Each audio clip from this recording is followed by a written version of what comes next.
Cose assurde sulla lingua napoletana, parte 7.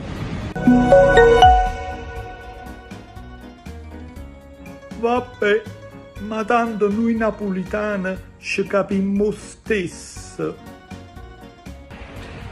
Questo è quello che mi sento dire quando faccio notare che qualcosa è scritto ortograficamente in modo errato. Un po' come quasi a giustificare una negligenza, una mancanza.